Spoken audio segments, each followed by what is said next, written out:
अब यहाँ हम शंकराचार्य जी द्वारा ब्रह्म के अस्तित्व के कुछ प्रमाण प्रस्तुत किए हैं। तो हम यहाँ देखते हैं कि ब्रह्म के अस्तित्व में कौन कौन से प्रमाण गुरु शंकराचार्य जी ने प्रस्तुत किए हैं। तो शंकराचार्य जी ने ब्रह्म के अस्तित्व को प्रमाणित करने के लिए कुछ प्रमाण दिए हैं। ऐसे प्रमाण की हम कुछ यहाँ चर्चा करते हैं। जैसे शंकराचार्य जी के दर्शन में का जो आधार है उपनिषद, गीता तथा ब्रह्मसूत्र है। गीता तथा ब्रह्मसूत्र है, चूंकि इन ग्रंथों के सूत्र में ब्रह्म के अस्तित्व का वर्णन किया गया है। उपनिषदों में किया गया है, गीता में भी किया गया है, ब्रह्मसूत्र में भी किया गया है। तो इस तरह से इनमें अस्तित्व का प्रमाण है, इसलिए ब्रह्म है। इस प्रमाण की श्रुत प्रमाण कहा जाता है। क्या कहते हैं? श्रुत प्रमाण कहा जाता है। अर्थात सुनते चले जा रहे हैं, देख पढ़ते चले जा रहे हैं। उपनिषद में ब्रह्म माना गया है, गीता दर्शन में भगवान श्री कृष्ण ने जो अर्जुन को उपदेश दिया था उस गीता में ब्रह्म का रूप, और ब्रह्मसूत्र में तो ब्रह्म का वर्णन है। तो इस तरह से इस प्रमाण को शुद्ध प्रमाण कहा जाता है। शंकराचार्य जी के अनुसार ब्रह्म सबकी आत्मा है, अर्थात प्रत्येक व्यक्ति अपनी आत्मा के अस्तित्व का अनुभव करता है। इससे प्रमाणित करता है कि ब्रह्म का अस्तित्व है, कि ब्रह्म को आत्मा मानता है, आत्मा को ही ब्रह्म मानता है। तो इस प्रमाण को मनोवैज्ञानिक प्रमाण कहा जाता है। क्या? कि सबकी आत्मा में ब्रह्म है, अर्थात ब्रह्म ही आत्मा है, आत्मा ही ब्रह्म है। तीसरा तर्क प्रमाण है जगत पूर्ण व्यवस्थित है।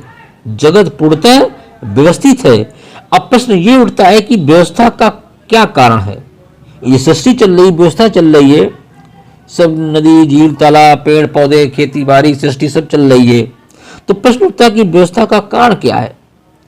तो इस व्यवस्था का कारण जड़ नहीं कहा जा सकता, अगर जगत की उत्पत्ति जड़ नहीं हो सकती।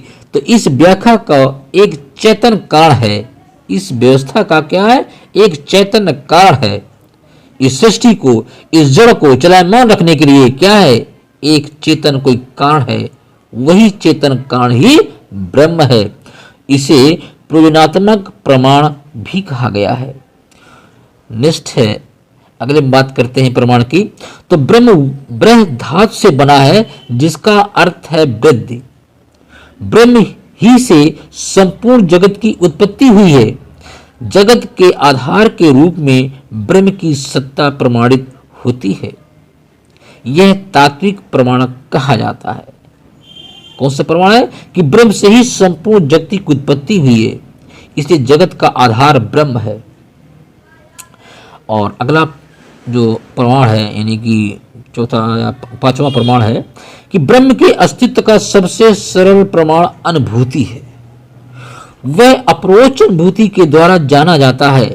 अप्रोच अनुभूति के फलस्वरूप सभी प्रकार के द्वैत समाप्त हो जाते हैं और अद्वैत ब्रह्म का साक्षात्कार हो जाता है। तर्क या बुद्धि से ब्रह्म का ज्ञान संभव है। तर्क या बुद्धि से ब्रह्म का ज्ञान संभव है, क्योंकि वो तर्क से परे है। इसे अप्रोच अनुभूति प्रमाण कहा गया है। तो इस तरह हमने देखा गुरु शंकराचार्य जी ने अपने ब्रह्म के विचार प्रस्तुत किए और ब्रह्म विचार को प्रमाणित करने के लिए अपने कुछ प्रमाण भी प्रस्तुत किए।